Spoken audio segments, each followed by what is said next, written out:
Next, let's talk about vector components.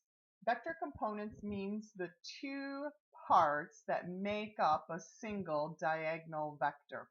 In order to be able to do this, we have to know how to use the sine, the cosine, and the tangent. And many times students have learned the sine, cosine, and tangent in math class. I find it's about 50-50 most of the time. And so we have to learn where each of the parts are of the triangle in order to be able to use the sine, the cosine, and the tangent. In this particular class, we're not worried about the tangent, and the reason is because we don't need to use it for the work that we need to do. So the first thing you have to be able to do is to take a vector, like this vector is pointing to the northwest, and we have to be able to separate it into two separate pieces. Because it's going to the northwest, there's a west portion of the vector, and there's a north portion of the vector, and those two make a right angle. So we end up with a right triangle. That's why we can use the sine and the cosine and the tangent. Now, usually it helps if after the students have made a triangle that they put some kind of a dot in the center of the triangle. It helps them kind of identify the sides if they've never done it before. I always have them identify the opposite side first because the word opposite is a word that they're very familiar with. It means, of course, something across from. So here is the angle, and this is how I teach the students to do it. Put your pencil on the corner where the angle is. Go through the center of the triangle, and the side that you touch is labeled the opposite. Now, I've found over the years of teaching that students get messed up, and the reason they get messed up is because all of a sudden they think the opposite is always in the same spot all the time on every single triangle. So if you look at this particular triangle, if I put my pencil here and I go through the center of the triangle, the side that I touch is the opposite, and it happens to be on the side of the triangle. If I have a triangle that looks like this, however, and I put my pencil in the center of the angle, go through the center of the triangle, the side that I happen to touch is this one right here, and it happens to be on the bottom of the triangle. I noticed over the years that students thought if it was on the side, it's always on the side. No, it's always across from the angle. So that's a distinction that I try to point out to my students. The second side that I have them locate is the hypotenuse, and most students are pretty good at the hypotenuse. What you need to do is you need to find the right angle corner in the triangle, and again, put your pencil in the angle, go through the center of the triangle, and the side that you touch is called the hypotenuse. It is the longest word, it is the longest side. Again, it's across from the 90-degree angle. And then once they've identified those two, the adjacent is really easy. It's the only side that's left. So if this side was the opposite and this side was the hypotenuse, no sense in thinking that's obviously the adjacent. So I always have them do the adjacent last. It's a word they're not familiar with. Of course, in English it means next to, and I explain that to students that it means next to. But it's not a word they're familiar with. Opposite, they get. Hypotenuse, they're usually pretty good at. So those are the two words that I try to focus on first. And I actually have students who have never done it before go through the assignment and label all of the opposite sides first. Then I have them go through the assignment and label all of the hypotenuse first. And then, of course, the side that's left is the adjacent. So I actually have them go through and label all of the triangles with opposite, hypotenuse, and adjacent. And I do it in that order every single time.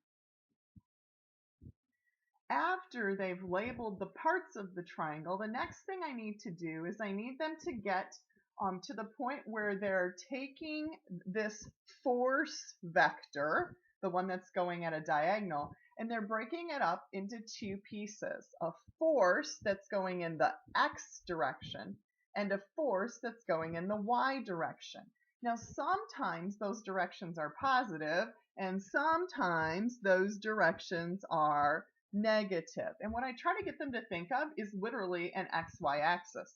So here is your y-axis, and you know that anything that's going up is a positive y.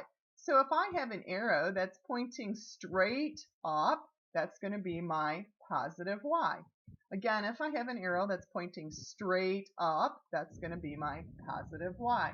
If I have any arrow that's pointing straight down, not at a diagonal, perfectly straight down, then that's going to be a negative fy. Perfectly straight down is a negative fy. And I'll have students go through and label all of the fy's on all of the triangles on their homework assignment. Again, they're looking for the sides that are perfectly vertical. If they're pointing up, it's a positive. If they're pointing down, it's a negative. They are the ones putting the plus and the minus in. It is not going to show up on their calculator. They have to make the decision based on the way that it's pointing. This is the x-axis, and again, they know anything that goes to the right is a positive. So if I have an arrow that's pointing to the right, they're going to label that with an fx, and it's going to be a positive fx.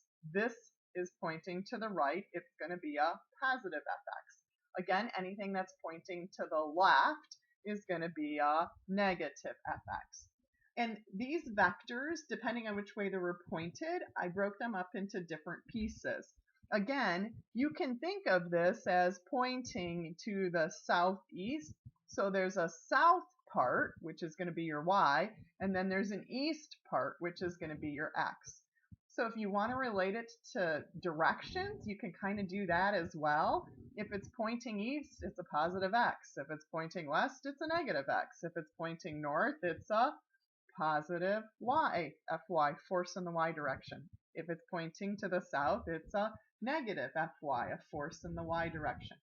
The reason that we're going to break these up into x's and y's is because when you construct a building, or if you construct a bridge, or in our case, we're going to construct towers made out of straws, I need them to be able to identify which forces are going in the y direction and holding up some weights on a straw tower.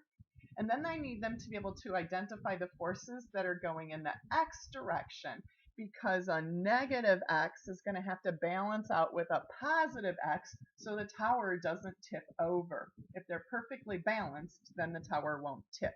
So that's my whole purpose and goal for having them break these up into fx, force in the x direction, and fy, force in the y direction. Then I give them the formula, and I tell them all they have to do is fill stuff in. The sine and the cosine are going to stay. They have to fill in a, they have to fill in something for opposite and adjacent, and then they have to fill in something for hypotenuse. We are not going to use tangent in this class because it doesn't apply to us. I mentioned SOHCAHTOA to them. Most of them have learned SOHCAHTOA. Sine is the opposite over the hypotenuse, cosine is the adjacent over the hypotenuse, and tangent is the opposite over the adjacent. Most of them are familiar with that. I've taught it a couple of different ways over the course of the years. I used to use Oscar had a hold on Arthur. They may have learned something else. If they've learned something else, reinforce it. They don't have to memorize these formulas, though. These formulas are on their formula sheet, so have them pull out their conversion and formula sheet and find them. They actually are there. I also explained to them that this is an abbreviation for the word sine. It's really spelled S-I-N-E. This is an abbreviation for the word cosine, and it is spelled C-O-S-I-N-E. They want to call this sin. It is not sin.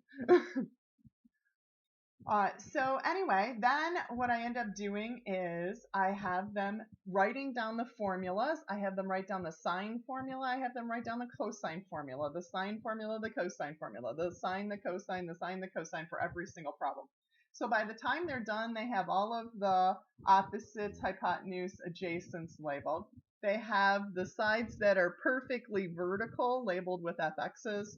They have the sides that are perfectly horizontal labeled with, excuse me, the previous one was fy. This one, horizontal, is fx, excuse me. And then I have them put the sign, of course, next to what they are, whether it was positive or whether it was negative. In this particular circumstance, the y is going down, so it's going to be a negative. And the x is going to the left, so it's also going to be a negative. And I have them fill that in. When they go to use their calculators, you want to make sure that their calculator is in degrees. If they have a graphing calculator, the most common mistake is to have your calculator in radians. Yes, significant digits do matter. The 15 degrees counts for significant digits, and the 200 counts for significant digits. They are always supposed to go with the least. In this particular circumstance, the least is 1 because of the 200. They should know how to do significant digits. They will question whether they should use the angle or not, and the answer is yes. Angle and hypotenuse both count for significant digits. The bottom two, I believe it is, maybe 7 and 8, do not have the triangles filled in, so they actually have to fill them in. Remember, the arrow that's given to them, the vector that's given, is a diagonal, so they have to make a perfectly flat and a perfectly vertical one. It's okay either way they do it. It doesn't have to be a certain way. They should get the same answers whether they draw it one way or the other. Just make sure that they're making a 90-degree angle, and they should be good to go.